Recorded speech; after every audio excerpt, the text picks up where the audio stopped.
Guys, greetings. Wherever you are, welcome to Hangzhou Asian Games. Now, these are exciting events, these are exciting games, and it is on track to be the most exciting ever. I'm talking about the fact that a couple of days into the games, a new record's been set, old records smashed, and there's a record number of events here at the Asian Games than the Olympics itself. Can you imagine that? I mean, Paris, watch out. Now, of course, in the past couple of days, I had the opportunity to talk to a number of officials, including Randhir Singh. He's the acting president of the Olympic Council of Asia.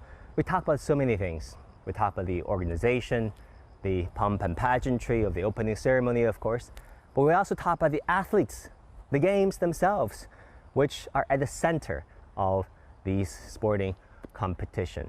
And we also talked about the unifying power of sport.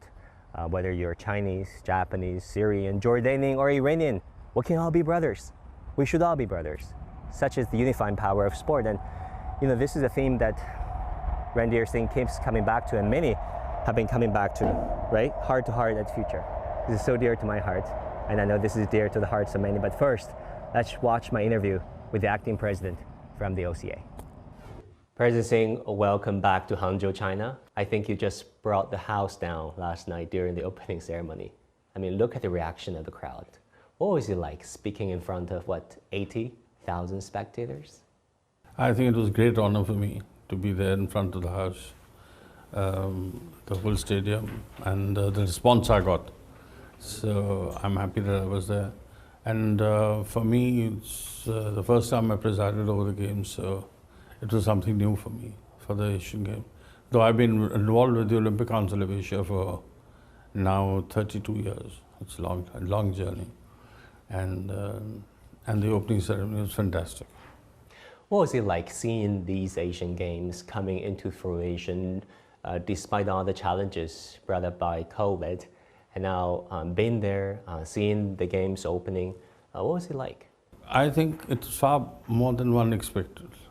China's done a great job, and Hancock has done a great job.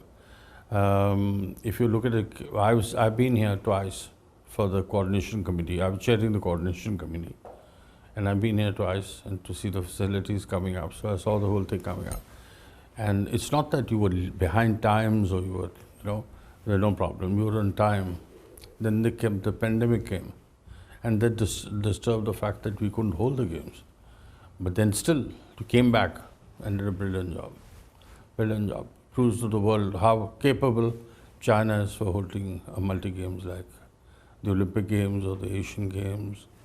Fantastic. So what do you think of the opening ceremony? How did that impress you? The opening ceremony was amazing. As we've been talking about it, I've been there for many of the games. And I started my journey with my father when I was very young. I was there for the first Asian Games. The 1950s? 1951, I'm 46 born, so I was 5 years old. So my uncle at that time was the president of the Asian Games, Maharaja Randhir Singh. And then my father became in 1982, he was president of the Asian Games. 82 for me was also a great honor because I was competing when my father was president. You won a gold medal in shooting. Then I won a silver and a bronze in Delhi, yes. But I won a gold in 1978. This year, my daughter's competing. So to see her also in the march past, it was a great feeling for me. I know how she must have felt on the other side of it, seeing her father there.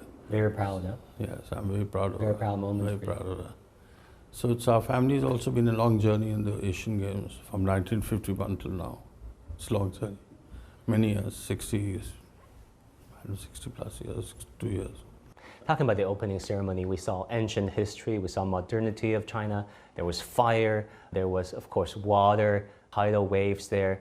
Was there a wow moment that really impressed you? The whole ceremony was fantastic. The way it was done, the digital system way of doing it, and all the technology that went into it, and the beautiful dances, as you mentioned, and from traditional to the modern world, it was beautifully done. Even the lighting the flame was something unique, and watching the athlete run across digitally, and then having some of the great Chinese athletes running with the torch. I mean, it was breathtaking. Everyone loved it. And there were lots of people there in the sitting with us, and who have seen multi-sports events, and they said it's one of the best that they've seen, or in fact the best. Before the games, you said this game could be the best Asian Games ever. Do you still think it that way? The way we are going, yes, certainly. I think so. You know, if you look at the facilities from the time you get off the plane and right down to the village, I'm talking about the athlete's point of view, and from as you come off the plane, the people are there to receive you. You go through all your circuit, then you go to the village, and the village is absolutely amazing, and the venues are very nice. So once that is there, the athlete performs his best, and if he performs his best, you get the best sport to watch. And then the crowds are very supportive. Crowds are definitely very, very supportive. We saw that in the opening ceremony. And so I'm sure it will be great games. And the technology that is being used is absolutely fantastic. The lighting of the cauldron Beautifully done. was a bit of a surprise to many viewers. Yes, it was amazing. It was amazing, amazing. In fact, it's given a tough job for the people who are following. For example? The other countries that have to have the games in the future, they'll have to keep... Including the Paris Olympics, you think? I wouldn't say that, but I hope they have a good ceremony as well as the Asian Games. You said that the slogan of this Asian Games in Hangzhou, "Heart to Heart That Future," is not just a slogan. You know, we have a great unity in Asia, and the continent is very strong. And if you look at our performances, and even if you look at our results internationally, Asia is coming up. Otherwise, there were certain countries that were doing very well. First, there were Japan, Korea, and the countries, a bit of India. Then you suddenly saw slowly China come up. I remember in '70, the Chinese shooting with me. It was for them, it was like the first time they'd come. And from there to now, they've done brilliant job, brilliant, absolutely brilliant. So if you look at that side of it, as a sports standard going up, on the other side, you look at the brotherhood between us. It's not just a question of competing, or it's just not a question of just heart-to-heart slogan. It's generally meant. And there is a lot of love and affection between the athletes and the continents, and people are happy. And the whole idea of the concept of the games, to me, my way of thinking is that it brings the youth together, brings the public together, brings the soul minds together, and that's what you look for. And you do that, you've done your job in the world of sport. And in the world of sport, that's what we're looking at, to bring everyone together to the platform. And then the pride that we are Asians. And when we go and compete against the other 4 continents, so we obviously feel we are one up on the next continent.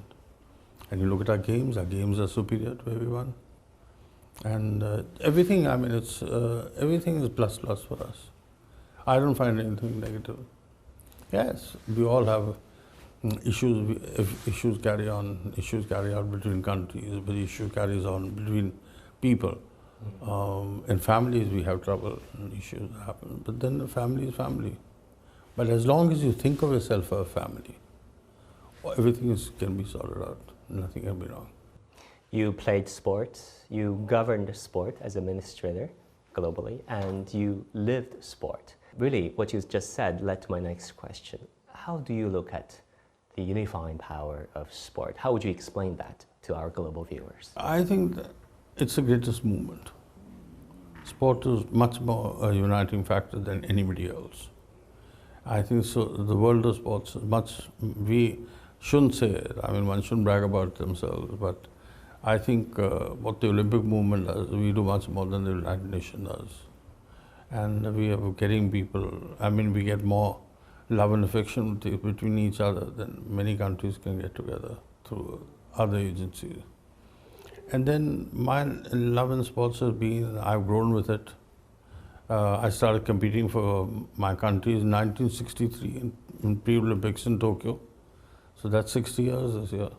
Then I became a sports administrator. But I had the benefit, my father and my uncle had been there before that. So I went to the first Asian Games in 1951. I went to the Olympic Games with my father in Helsinki in 1952. So it's been a long journey for me. What I learned, more than just the fact of competing, is the brotherhood and the family and the friends.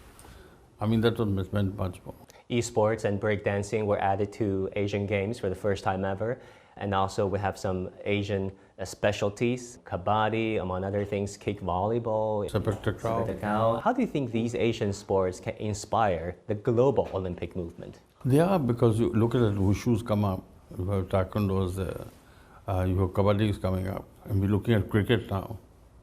Cricket is a sport which is very dear to us, especially to India, and cricket maybe recognized sport for the Los Angeles Olympic Games.